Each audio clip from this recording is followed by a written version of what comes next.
আলহামদুলিল্লাহ ওসসালাতু ওয়াসসালামু আলা রাসূলিল্লাহ বাদ। সুপ্রিয় দর্শক শ্রোতা ভাই বোন, ঈদুল ফিতর এবং ঈদুল আজহা এগুলো আল্লাহ রাব্বুল আলামিনের পক্ষ থেকে দেওয়া তার বান্দাদের জন্য বিশেষ উপহার এবং পুরস্কার।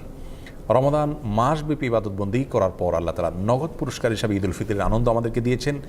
আর জিলহজের প্রথম দশকের ইবাদত সম্পন্ন করার পর, হজের ইবাদত সম্পন্ন করার পর আল্লাহ তাআলা নগদ পুরস্কার হিসাবে ঈদুল আজহার আনন্দ আমাদেরকে দিয়েছেন। আল্লাহর দেয়া উপহারকে আল্লাহর বাতানো পদ্ধতিতে ব্যবহার করাই হলো একজন বুদ্ধিমান ইমানদারের কাজ।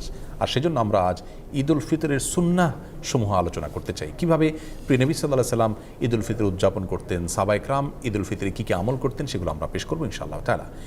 ঈদুল ফিতরের সুন্নাহ সম্পর্কে বলতে গেলে সর্বাগ্রে যে সুন্নাহর কথা চলে আসে তা হলো অন্য দিনের তুলনায় ঈদের দিন একটু আগে আগে ঘুম থেকে ওঠা, একটু ভোরে জাগ্রত হওয়া।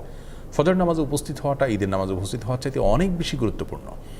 আর সেই সাথে ঈদগাহে একটু আগে আগে যাওয়া, এটি ঈদের দিনের প্রথম সুন্নাহ। দুঃখজনক হলেও সত্য যে আমাদের সমাজে বরং উল্টা চিত্র দেখা যায়। আমরা অন্য দিনের তুলনায় ঈদের দিন একটু দেরিতে ঘুম থেকে উঠে থাকি এবং ফজরের সময় অনেকে উপস্থিত হতে পারেন না। এর কারণ হলো চাঁদ রাতে আমরা দেরিতে ঘুমিয়ে থাকি। এই কালচার পরিবর্তন হওয়া উচিত। প্রথম সুন্নাহ হলো আগে আগে ঘুম থেকে ওঠা অন্য দিনের তুলনায় এবং ঈদগাহে আগে আগে যাওয়া। ঈদুল ফিতরের দ্বিতীয় সুন্নাহ হলো খেজুর খেয়ে তারপরে মসজিদে আসা, অথবা মিষ্টি জাতীয় কিছু খেয়ে মসজিদে আসা যদি খেজুর না থাকে। তৃতীয় সুন্নাহ হলো গোসল করা, সেই সাথে সুগন্ধি ব্যবহার করা এবং মেসওয়াক করা। 4 নম্বর সুন্নাহ হলো যার যা পোশাক আশাক আছে তার মধ্যে থেকে উত্তম পোশাকটি পরিধান করা। নতুন পোশাক আবশ্যক নয়, সুন্নাহ নয়, তবে যা আছে তার মধ্যে থেকে উত্তম এবং তুলনামূলক ভালো পোশাকটি পরা ঈদের দিন, এটা হলো সুন্নাহ। 5 নম্বর সুন্নাহ হলো ঈদগাহে যাওয়ার সময় পায়ে হেঁটে যাওয়া, কোনো বাহন ব্যবহার না করা। যারা বৃদ্ধ বা অসুস্থ তাদের কথা ভিন্ন, সুস্থ স্বাভাবিক মানুষের জন্য বাহন ব্যবহার না করে পায়ে হেঁটে যাওয়াটাও সুন্নাহ। এতে ঈদের সৌন্দর্য বিকশিত হয় এবং প্রকাশিত হয়। 6 নম্বর সুন্নাহ হলো ঈদগাহে যাওয়ার সময় তাকবীর বলতে বলতে যাওয়া। আল্লাহু আকবার, আল্লাহু আকবার, লা ইলাহা ইল্লাল্লাহ, আল্লাহু আকবার, আল্লাহু আকবার, ওয়ালিল্লাহিল হামদ। এই তাকবীর পাঠ করতে করতে ঈদগাহে আসা সুন্নাত। গল্পগুজব করতে করতে আসা উচিত নয়। তাকবীর আমাদের মুখে থাকবে এবং আমরা ঈদগাহে যেতে থাকবো। 7 নম্বর সুন্নাহ হলো যেই পথ দিয়ে আমরা ঈদগাহে আসবো, বাসায় যাওয়ার সময় অন্য পথ ধরে আমরা যাব। বিকল্প পথ যদি না থাকে তাহলে রাস্তার যে পাশ দিয়ে আমরা এসেছি অন্য পাশ দিয়ে যাওয়ার চেষ্টা করব। 8 নম্বর সুন্নাহ হলো ঈদের দিন হাসি মুখে থাকার চেষ্টা করা যথাসম্ভব। কোনো কারণে মনে দুঃখ থাকলেও যথাসম্ভব হাসি খুশি থাকার চেষ্টা করতে হবে। সবার সাথে আনন্দ ঘনভাবে সময় কাটানোর চেষ্টা করতে হবে। এটা ঈদের গুরুত্বপূর্ণ একটি সুন্নাহ। ঈদের 9 নম্বর সুন্নাহ হলো যথাসম্ভব মসজিদে বা বদ্ধ জায়গায় ঈদের নামাজ না পড়ে উন্মুক্ত জায়গায় বা মাঠে ময়দানে ঈদের নামাজ পড়া উচিত এবং উত্তম সুন্নাহ। এতে ঈদের আনন্দ এর মধ্যে পূর্ণতা পায়। তবে কোনোভাবেই কোনো রাস্তাঘাট, পথ ইত্যাদি বন্ধ করে মানুষের দুর্ভোগ হয় এরকম পরিস্থিতি সৃষ্টি করে দখল করে সেরকম জায়গায় ঈদের নামাজ পড়া উচিত নয়।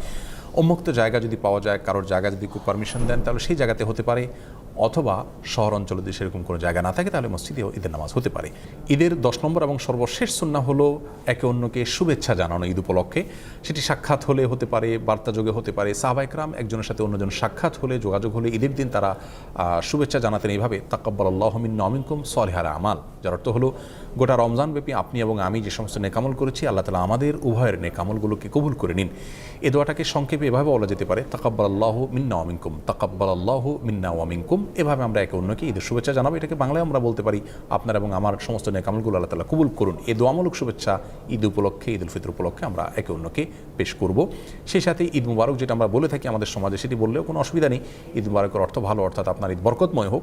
কিন্তু সুন্নাহ হলো সেটি যেটি সাহাবায়ে কেরাম থেকে বর্ণিত হয়েছে। আমরা দুটিকে সংযোগ করে বলতে পারি, কোনো অসুবিধা নেই। অবশ্যই সাহাবায়ে কেরামের শুভেচ্ছাটা আমরা ভুলব না। হাদিসে বর্ণিত শুভেচ্ছাটা আমরা একে অন্যকে জ্ঞাপন করব, তাকাব্বালাল্লাহু মিন্না ওয়া মিনকুম। কিছু কাজকে ঈদের সুন্নাহ আমরা মনে করি, অথচ সেগুলো ঈদের সুন্নাহ নয়। যেমন অনেকে মনে করেন ঈদের দিন কবর জিয়ারত করা সুন্নাহ। হ্যাঁ, ঈদের দিন যদি কারো সুযোগ হয় তিনি অবশ্যই মা বাবা কবর জিয়ারত করবেন, কোনো অসুবিধা নেই, ভালো। কিন্তু এটাকে ঈদের সুন্নাহ মনে করে করবেন না। অনেকেই ঈদগাহে ঈদের নামাজের পরে কাঁধে কাঁধ মিলানোটাকে সুন্নত মনে করেন, সেটিও ভুল ধারণা।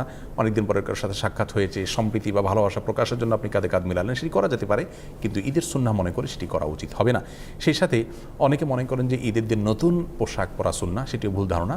যা আছে তোমাদের থেকে উত্তম পোশাকটা পরা সুন্নাহ, কিন্তু নতুন পোশাক হতে হবে এমনটি মোটেও আবশ্যক নয়।